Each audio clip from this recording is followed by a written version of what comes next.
Merci Laurent, merci à l'autre Laurent pour ce beau projet qui nous réunit aujourd'hui.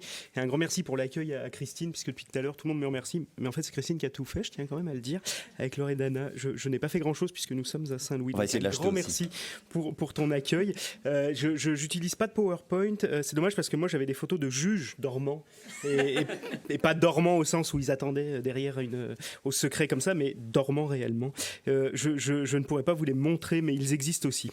Bref, je vais vous parler aujourd'hui de la Suisse, parce qu'en plus d'être un transfuge de Saint-Louis à l'ULB, j'ai fait un transfuge un peu plus long de Genève à ici.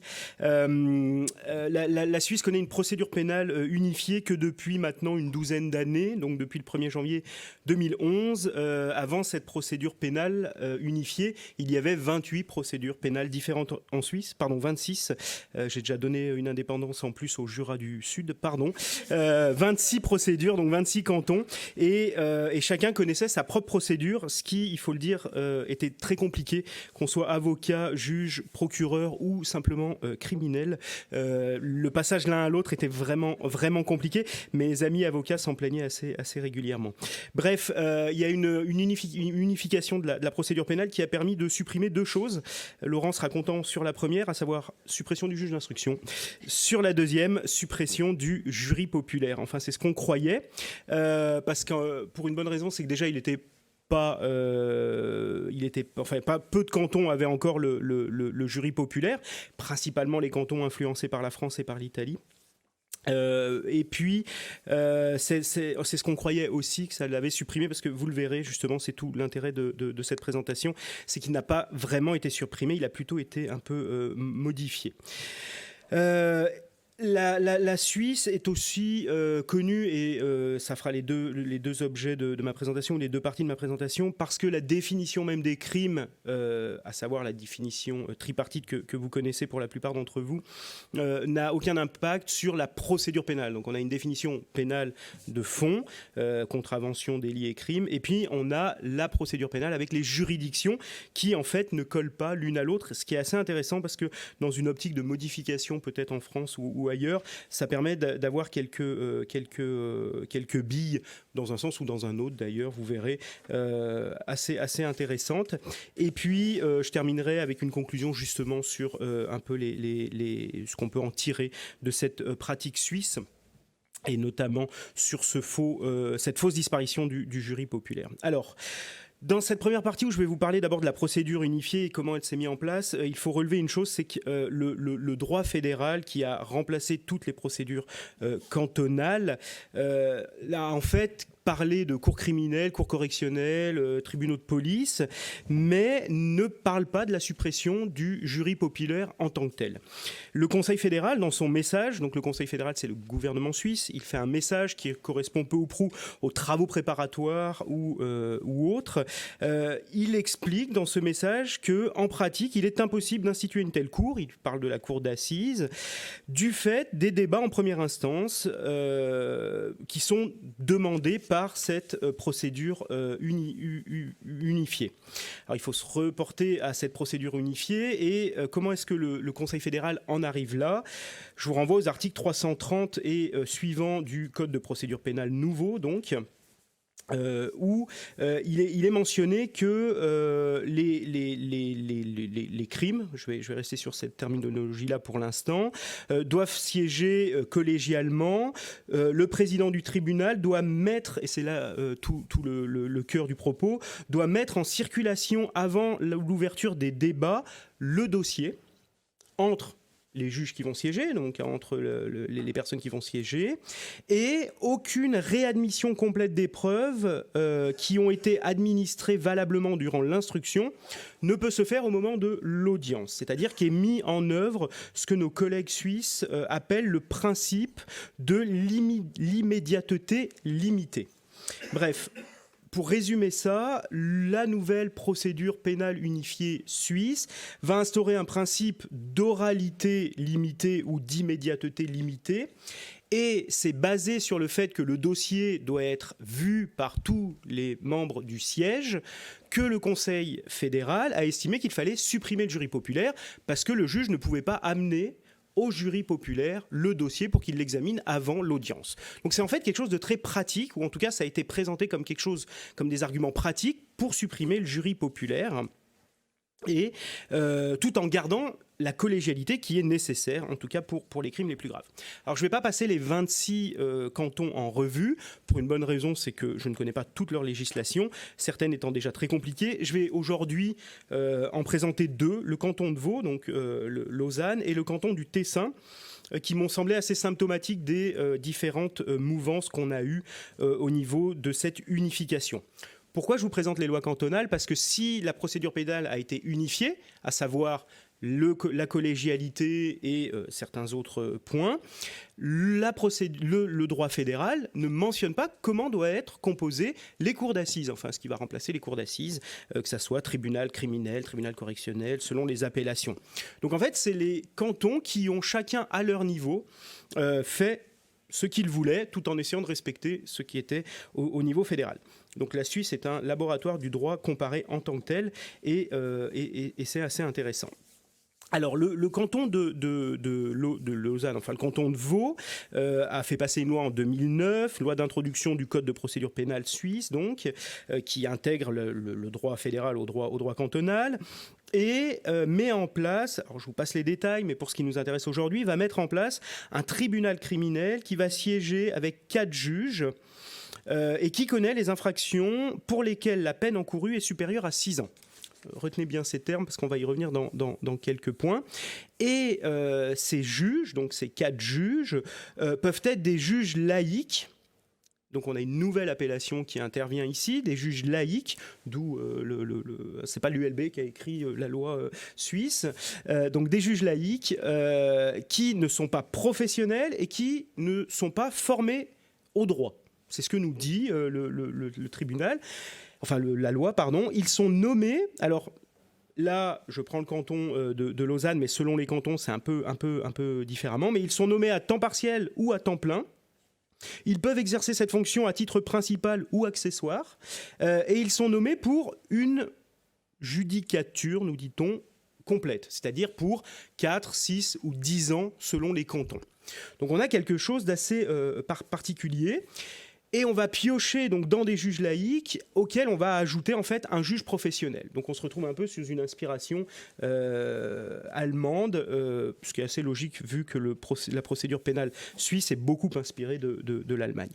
Le canton du Tessin a fait autre chose et d'ailleurs lui maintient ou prétend qu'il a maintenu le jury populaire. Donc le droit fédéral lui a dit vous devez supprimer le jury populaire, ou en tout cas c'est comme ça que ça a été appréhendé, et lui, parce qu'on est dans le pays de la démocratie directe, fait un vote populaire, un référendum, en novembre 2010, et le référendum refuse le rejet du jury populaire. Donc les autorités cantonales tessinoises se retrouvent avec une loi fédérale qui lui dit « vous devez supprimer le jury populaire » et la population qui lui dit « non, on n'est pas d'accord, on ne veut pas le supprimer ». Ça arrive assez régulièrement en Suisse, c'est assez compliqué. Mais bon, ça sort des choses assez intéressantes, en tout cas pour nous aujourd'hui. Et donc, les juristes tessinois et italiens, aidés des juristes italiens, ont fait une nouvelle législation cantonale qui compose la cour d'assises de la manière suivante, 3 juges professionnels et des assesseurs jurés. C'est la traduction la plus juste que j'ai trouvée, à savoir des assessori giurati. Et je vous prie de m'excuser pour ma piètre prononciation. Donc 3 juges professionnels et 4 assesseurs jurés. Et tout ce beau monde va statuer pour des peines requises de plus de 2 ans. Ça devient assez compliqué. Ces personnes, pour rajouter une petite couche à la complication, ces personnes sont tirées au sort par la Cour en séance publique, donc la Cour qui siège sur un cas donné, sur une liste de représentants de la société civile, elle-même établie par le Grand Conseil, c'est le Parlement local, enfin cantonal, et cette liste est composée de 90 personnes pour les tribunaux de première instance et 60 pour les tribunaux d'appel, et elle est répartie entre les partis politiques, proportionnellement au nombre de voix obtenues à l'élection cantonale. Je reprends pour clarifier. Les partis politiques ont un pourcentage du Parlement tessinois. Ils nomment des gens qui ne sont pas les députés, mais qui sont des personnes de la société civile. Et selon leur pourcentage au Parlement, il y a le même pourcentage de personnes nommées par les partis. Et donc on a cette liste de 90 ou 60 personnes selon qu'on soit au tribunal de première instance ou en cour d'appel. Et là-dessus, ces personnes qui sont nommées pour 10 ans, donc la judicature vaut 10 ans, enfin dure 10 ans, là-dessus la cour va tirer au sort. Alors il faut garder en tête que dans la plupart des cantons, les juges sont présentés par les partis politiques, ce qui pose un gros problème en termes d'impartialité, mais ça peut paraître bizarre, mais en tout cas voilà, là les jurés assesseurs sont en fait issus de la société civile, comme l'était le jury populaire auparavant. Ils sont nommés sur une liste ou mis sur une liste par les partis politiques, donc a priori ils représentent les idées des partis politiques. D'ailleurs, c'est assez souvent le cas, même chez les juges. On a vu dernièrement, petite parenthèse, un juge du tribunal fédéral, donc la plus haute juridiction, qui avait rendu une décision en matière d'asile, donc qui avait accepté un requérant d'asile, décision qui ne convenait pas à l'UDC, parti d'extrême droite suisse, être mise sur le côté pour la législature judiciaire suivante. Donc il n'a pas pu se représenter parce que l'UDC ne l'a pas représenté. Donc l'impartialité en Suisse, c'est quelque chose d'assez particulier. Bref, on a ces assesseurs jurés, on a ces juges laïcs, on a ces échevins dans d'autres cas et on a des juges professionnels. Ça mérite quelques clarifications quand même terminologiques au niveau de ce que sont ces juges profanes et qui va nous montrer que finalement le jury populaire est présent mais un peu différemment, ou en tout cas on peut le garder tout en disant qu'on l'a supprimé, ce qui serait peut-être l'inverse de ce qu'on disait ce matin, à savoir garder la cour d'assises en lui enlevant son pouvoir. Là on pourrait la garder mais en disant quand même qu'on l'a supprimé. Alors il y a 3 types de juges profanes en Suisse: les échevins, les juges laïcs et les assesseurs jurés. Si je reviens à la doctrine française principalement, mais aussi belge, le jury populaire va se caractériser par plusieurs éléments spécifiques. D'abord, ce sont des personnes qui sont tirées au sort, issues de la société civile. Donc, quand j'entends la société civile, ce n'est pas les ONG, hein, c'est la société en général, la société civile, qui n'ont pas de formation juridique, qui statue sur la culpabilité, décision qui doit se faire... J'ai bien compris. C'est pour ça que j'attends qu'elle sorte et que je ne me permets pas de lui demander de le casser. Cette décision doit se faire uniquement sur base de preuves administrées devant le tribunal de manière contradictoire. Ça, c'est à peu près le jury populaire. Vous pourrez me contredire, j'ai peut-être oublié quelque chose, mais c'est un peu ce qu'on avait vu déjà dans nos séminaires. Face à ça, on a les échevins, donc l'échevinage, qui pour sa part va différer du jury par le simple fait qu'il délibère en la présence de juges professionnels. L'échevin, selon la doctrine suisse, est un citoyen sans formation juridique préalable, tiré au sort et statuant de concert donc avec des juges professionnels, parfois avec des juges laïcs. Donc on a des cantons où il y a des juges laïcs et des échevins. Commence à faire beaucoup de monde, et puis qui va prendre part à toutes les décisions au procès pénal, donc culpabilité et peine. Ça, c'est l'échevinage selon la doctrine suisse. On a à côté de ça le juge laïque, qui toujours selon la doctrine locale, est un magistrat occasionnel, qui est élu ou nommé pour l'entièreté de la judicature, qui ne dispose pas de formation juridique, et il diffère du juge professionnel parce qu'il n'a pas de formation juridique. Il peut avoir, selon le canton, encore une fois, être à temps plein ou être à temps partiel et être là à titre principal ou accessoire. Donc, c'est assez particulier parce qu'on va voir des juges profanes, laïcs, qui sont là en fait à temps plein. Et à partir de quand on va estimer qu'ils ont une formation finalement juridique par la pratique? Enfin, ça pose quand même pas mal de questions. Et on parle par ailleurs du juge assesseur, comme je vous en ai parlé tout à l'heure, qui est finalement un mixte un peu entre les deux. On le voit, ces différentes catégories de juges profanes, et donc en Suisse on ne parle plus de jury populaire mais de juges profanes, et d'ailleurs c'est un terme qui me semble un peu plus juste. Ces juges profanes peuvent finalement être non professionnels, non formés juridiquement, mais statués à tous les stades, statués avec ou sans juge professionnel. Et puis surtout, ils représentent quand même ce qu'on appelle en France encore ou en Belgique le jury populaire. Tant qu'il est non professionnel, il semble être populaire, ce qui est questionnable, et tout en gardant les attributs finalement de ce jury populaire. Donc on est dans des quasi-juges, mais populaires. Et c'est assez intéressant parce qu'en matière de modification de la cour d'assises, Ça peut nous inspirer ou vous inspirer. Étant moi aussi français, je me permets de me mettre de temps en temps dans l'eau quand ça m'arrange, ça va sans dire. Alors, tout ça étant, il faut quand même revenir au point central de toutes ces différences, c'est qu'est-ce que le tribunal fédéral entend par juge profane ou juge laïque. Parce qu'on a plein de noms, mais on voit que d'un canton à l'autre, ça chevauche, certains sont élus, d'autres... Bon, je vous passe les détails. Et pour le tribunal fédéral, il nous dit l'important, c'est que le juge ou le tribunal qui siège soit indépendant et impartial. Jusque-là, il suit la jurisprudence européenne, on n'a pas trop de problèmes, mais nous dit le tribunal fédéral, un lien de connexité entre indépendance judiciaire et les conditions de formation requises pour exercer la fonction de juge existe, dans la mesure où, et alors on voit que c'est quand même un juge qui a écrit ça, dans la mesure où seules des connaissances suffisantes de faits et de droit rendent le juge apte à former sa volonté de manière indépendante et à appliquer correctement le droit. Ce que nous dit le tribunal fédéral, en gros, c'est si vous n'êtes pas formé dans des bonnes facs de droit, juste dans des facs de droit, a priori, vous êtes incapable de rendre justice. Ce qui est quand même particulier. Après, comme c'est un juge qui le dit, on peut se dire, bon, il défend un peu son beefsteak, c'est assez normal. Le juge doit être en mesure de comprendre l'affaire dans tous ses détails, de se forger une opinion sur elle et d'appliquer ensuite le droit. S'il ne l'est pas, on ne saurait parler d'un procès équitable. Donc il va assez loin. Ce n'est pas juste la formation, c'est que pour qu'il y ait un procès équitable, il faut qu'il y ait une indépendance des personnes qui siègent. Pour qu'il y ait indépendance, en gros, il faut que ce soit un juge professionnel.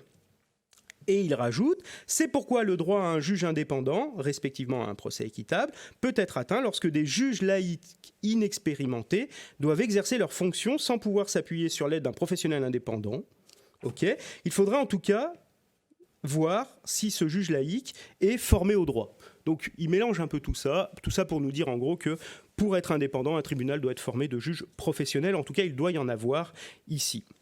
Alors ça amène plein de possibilités pour une modification, ça amène plein d'options, et c'est assez intéressant en ce sens-là, mais ça amène aussi des options dans le mandat qui est donné à ces juridictions populaires, profanes et professionnelles, parce que leur compétence va dépendre en fait de la gravité de l'infraction, ou plutôt, vous allez le voir, d'une gravité relative. Et le deuxième point intéressant est ici. À savoir qu'en Suisse, la nouvelle procédure pénale mise en œuvre ne dépend pas, ou plutôt on est jugé par un tribunal ou un autre, ça ne dépend pas de la peine menace, donc de celle qui est présente dans le code pénal, mais de la peine requise par le procureur, par le ministère public. À savoir que s'il requiert une peine privative de liberté supérieure à 2 ans, il doit y avoir une collégialité qui le juge.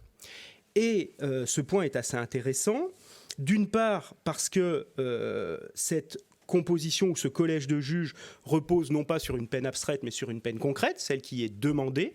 Donc on a quelque chose ici très très clair en matière, enfin ou plutôt en accord entre le droit et la réalité. Et puis surtout, cette possibilité démontre qu'on peut séparer la procédure pénale de la division trichotomique des infractions telle qu'on la connaît en France, en Belgique ou d'ailleurs toujours en Suisse. Ça prouve aussi une chose, que que la gravité qu'on attribue in abstracto est en fait très théorique. On reste dans l'abstrait et on n'est jamais dans le concret. De facto, dans les faits, dans les lois et dans la mise en œuvre de cela, les cantons ont aussi fait une application singulière. Alors, je ne vais pas repasser par tous les cantons, mais notez simplement qu'on a plusieurs cantons qui... Je faisais exprès de ne pas te regarder, en fait. J'ai vu. T'as vu, hein? Parce que je savais que moi qui dis de faire respecter le temps, j'allais le griller. Bref, les cantons ont fait une application très singulière et encore plus restrictive que le droit fédéral parce qu'ils sont allés plus loin. Et dans bien des cas, au-dessus de 12 mois de peine requise, on doit avoir un jury collégial. Et ça, c'est quelque chose d'assez intéressant qui me semble particulièrement porteur, d'autant plus que le tribunal fédéral montre un certain malaise face au juge unique. Donc il dit le seul juge qui peut juger, c'est un juge professionnel, vu ses qualités, mais par contre le juge unique, on n'en veut pas trop. Bref, 2 mots de conclusion et j'en termine ici. L'exemple suisse nous permet d'abord de voir qu'il y a plusieurs façons de ne pas supprimer le jury populaire, juste on va l'appeler autrement. ce qui est déjà pas trop mal. Deuxième, et donc le peuple va garder ou va continuer à participer à la justice. Deuxièmement, la peine requise pour donner compétence à une juridiction semble plus réaliste, ou en tout cas plus en lien avec la réalité, que la peine menace qu'on trouve dans le code pénal, où, et on le voit avec la Belgique ou la France, on joue avec la correctionnalisation, on commence à renommer, à dénommer, etc. etc. Et puis, pour finir, il est aussi intéressant de voir que la formation dont le tribunal fédéral nous parle, qui est garante de l'indépendance du juge, peut se faire aussi face à un juge profane, et d'ailleurs le Tessin a prouvé que c'était le cas. Bref, il y a une seule question à laquelle on n'a pas encore répondu aujourd'hui, et je vous la laisse. Est-ce qu'il est possible de supprimer le juge professionnel ? Merci bien.